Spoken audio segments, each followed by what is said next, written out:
What is your OSPEEP? I've got to get the hell out of here right now. Story. I was in downtown NYC, a couple of blocks away from the WTC, gawking at a fire.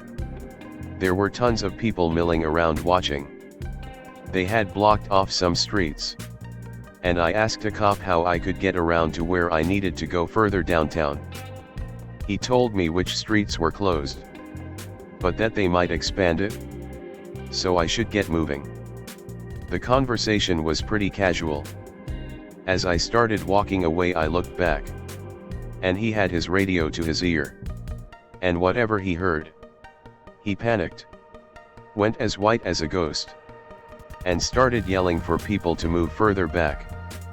I turned around and jogged the hell out of there and made it to the Brooklyn Bridge before the first tower came down. I grew up in NYC, and was at school uptown on September 11th.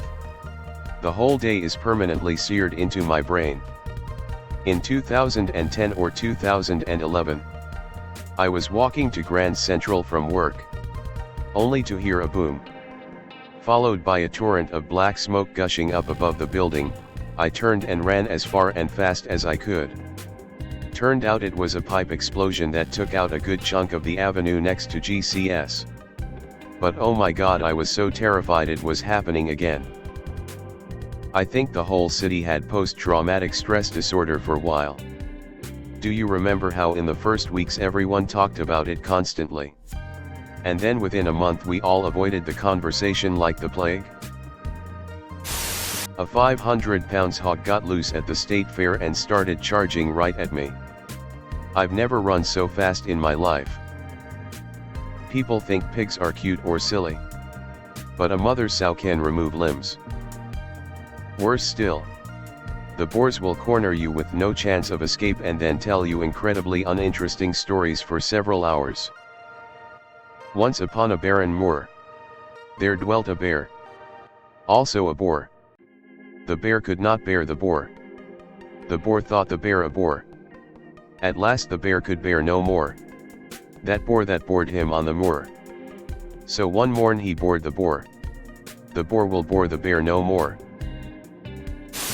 Was waiting for the next bus in a bus station at 2 a.m. in Minneapolis.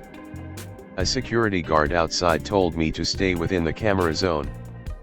I sat down and waited, all alone except a couple of junkies in another part of the station. Suddenly a guy comes in and walks up to me. This guy dressed in a black hoodie wearing a skeleton mask stood right in front of me. Didn't say a word. Just stood there and looked at me.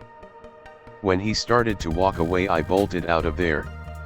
Ran down the street and luckily found a 24/7 Walgreens. So you ran out of the camera zone? Horror movie logic. I was solo camping in the woods during a phase where I wanted to be a survival expert. I hiked out miles from any roads or building, built a shelter and then hiked back the way I came. Less than a mile away from my camp, I found a dead coyote, decapitated, gutted, and laid out like a sacrifice or something. The eyes were gouged out and it was strung across a big, flat rock.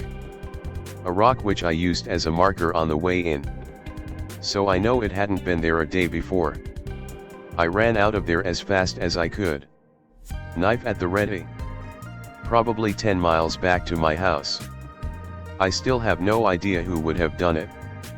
But I know I didn't want to run into them in the woods alone. Sounds like that day you were a survival expert.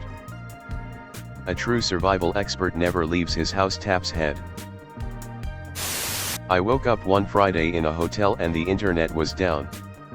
I went to the hotel lobby to see what was up, and saw scenes of chaos on the TV. A crowd had started to gather to watch, including the hotel staff. One employee told me the government had shut down the internet to test it. The scenes on the TV were of violent protests beginning all over Egypt as people made their first push to occupy Tahrir Square.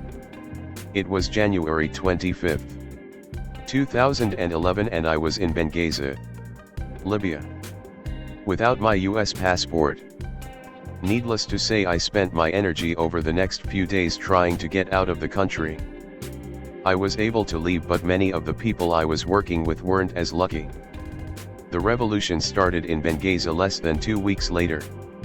It was surreal watching Anderson Cooper broadcasting live from the hotel I had just been staying in. What is one actually supposed to do in a situation like that? Is there a checklist for revolutions and the like? Whenever there's an imminent war, the US Embassy usually recommends all American nationals leave the country, or go to the embassy for assistance in leaving, because eventually the embassy and all State Department staff will also evacuate. In Libya, there was the whole Benghazi scandal, which resulted in the US ambassador and CIA staff being killed. Some architect friends of mine were in Libya working on a government complex when they both got messages, then phone calls from the British Embassy saying, "Get to the airport or British Embassy now. Don't go back to the hotel. Not even to get your passport." They left the meeting and got straight to the airport and got on the first flight to any European country. Without passports, using some other papers an official gave them in the airport. The civil war was on the news by the time they got back to the UK. Damn, that's nice the way they handled it. Props to them. Yeah, they both praised the way the embassy handled it. I was on a restaurant and they were using a propane tank to power an outdoors heater. Suddenly the tank started to catch fire and I got out quickly because I thought it was going to explode. The staff turned the tank off and everyone laughed at me for overreacting, but damn, I got scared, lol. Oh. What a pussy. You're afraid of exploding propane tanks, said the barbed dildo shudder. I worked for an agency that helps people do their daily tasks for home health care. I had a man whose insurance prohibited personal care like a shower. He was very upset during my visit when I declined his request for bathing. I felt bad at first, but soon the man became very angry with me. He accused me of all kinds of things and started pacing around room to room like he was looking for something. Between that and his spit/yelling rage, I slipped out of the house and drove to a safer place. I reported the incident to my employer and later found out that this person is a sex offender who had previously raped another woman. Who knows what he was planning that day? Maybe nothing, but I'm glad I left. Undefined. Edit 2. The agency background checks us but not the people we see. We see a lot of people and I imagine it's cost related to just take them in on good faith. My coworker actually ran the background check and showed me how. I started using the database after this incident to keep myself informed when I get suspicious. It is free and available online. Unfortunately, any other questions or concerns can really just be answered with the $sign. It's the sad truth. Thanks for all of your input. I did not expect this many upvotes. Just remember that you have instincts for a reason and to trust them even if you think you are being silly or paranoid. It could save your life. Just reminded me of a moment when I did aid work and I was bathing a lady with Down syndrome. She lives with her adult brother in basically a 2-story shack. I have no idea how that house stayed warm, let alone standing during our winters, but it looked old, run down, and sadly it was the hoarder house with 5 broken down trucks, the Confederate flag, lots of metal and debris in the yard. My boss had called me on my day off because she knew I always said yes to overtime and I was reliable. The regular aide had called out. If I'd have known what I do now, I'd never have agreed to take that shift that day. I was only to be there for 2 hours. Help her shower, eat lunch and do the wash.